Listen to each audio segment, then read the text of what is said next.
Welcome back dear student. तो आपका फिर से स्वागत है फार्मा गाइड हिंदी पे। तो डियर स्टूडेंट, आज हम drug store and business management D pharmacy second year के कुछ एमसीक्यूज देखेंगे।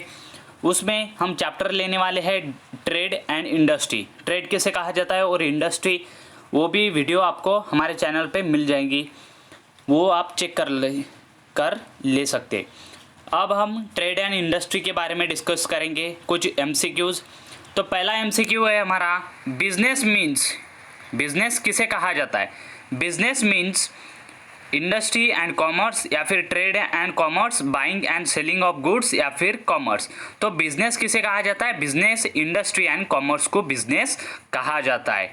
देन उसके बाद business is concern with, business किसके साथ रिलेटेड रहता है? Non economical event, social service, financial service, economical event. तो business is concern with the economical event. Economical event मतलब पैसों के रिलेटेड जो भी हमें इनकम मिलेगी, जो भी हमारा मुनाफा होगा, उसके लिए ही बिजनेस डाला जाता है ताकि हमें ज़्यादा से ज़्यादा मुनाफा मिल सके। Then transport, remove the hindrance of. Transport के वजह से एक हिंड्रेंस कम हो जाता है। किसका हिंड्रेंस? पर्सन का, टाइम का, प्लेस का या फिर मनी का।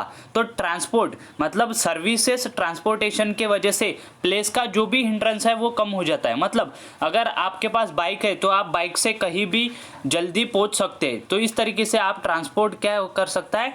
प्लेस क्या है? Transport remove the hindrance of place. Then banking, remove the hindrance of. Banking किसका हिंड्रेंस रिमूव करता है? टाइम का करता है क्या? प्लेस का करता है क्या? फाइनेंस का या फिर रिस्क का? तो banking remove the hindrance of finance. पैसों के रिलेटेड जो भी दिक्कत आती है वो बैंक क्या करता है? रिमूव कर देता है। Then warehousing, remove the hindrance of. Warehousing क्या करता है? हिंड्रेंस किसका रिमूव कर देता है? रिस्क का, फाइनेंस का, प्लेस का या फिर टाइम का। वेयर हाउसेस के वजह से टाइम का जो भी हिंड्रेंस है वो रिमूव हो जाता है। उसके बाद इंश्योरेंस की वजह से किसका हिंड्रेंस रिमूव हो जाता है? इंश्योरेंस की वजह से रिस्क, स्पॉइलेज, प्लेस और पर्सन। किसका इंश्योरेंस रिमूव? इंश्योरेंस की वजह से हिंड्रेंस किसका रिमूव हो जाता है? रिस्क का। मतलब अगर किसी चीज़ का हमने इंश्योरेंस नहीं निकाला और वह चीज़ क्या हो जाती है? खराब हो जाती है, मतलब हमारा रिस्क होगा, तो वो हमें इंश्योरेंस नहीं मिलेगा, मतलब हमारा नुकसान होगा। तो insurance remove the hindrance of risk. Then trade between the countries is known as.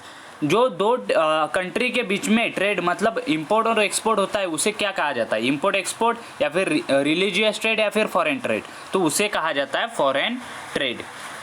अब उसके बाद question number 8, to brings the good from the another country is one's own country is known as.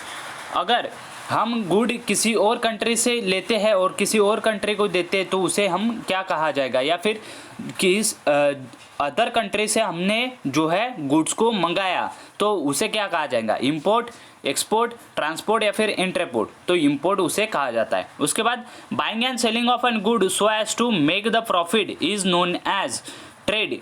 It is true और false. तो अगर हम खरीदते हैं या फिर बेचते हैं कोई भी गुड्स, वो किसके लिए? मुनाफा कमाने के लिए, उसे ही हम ट्रेड कहते हैं। सच है या झूठा है? तो सच है। किसी भी प्रॉफिट कमाने के लिए हम कोई भी जो भी सामान रहता है उसे खरीदते हैं और बेचते हैं, उसे ही ट्रेड कहा जाता है। Then characteristics of business activity which is the idea of the distribution of the good and services produce by industry is called as. Character जो भी इसका है, characteristics of business activity which is deals with the distribution of goods and services produced by industry is called as, क्या कहा जाता है उसे? Business, commerce, economical trade या फिर क्या? तो कॉमर्स कहा जाता है।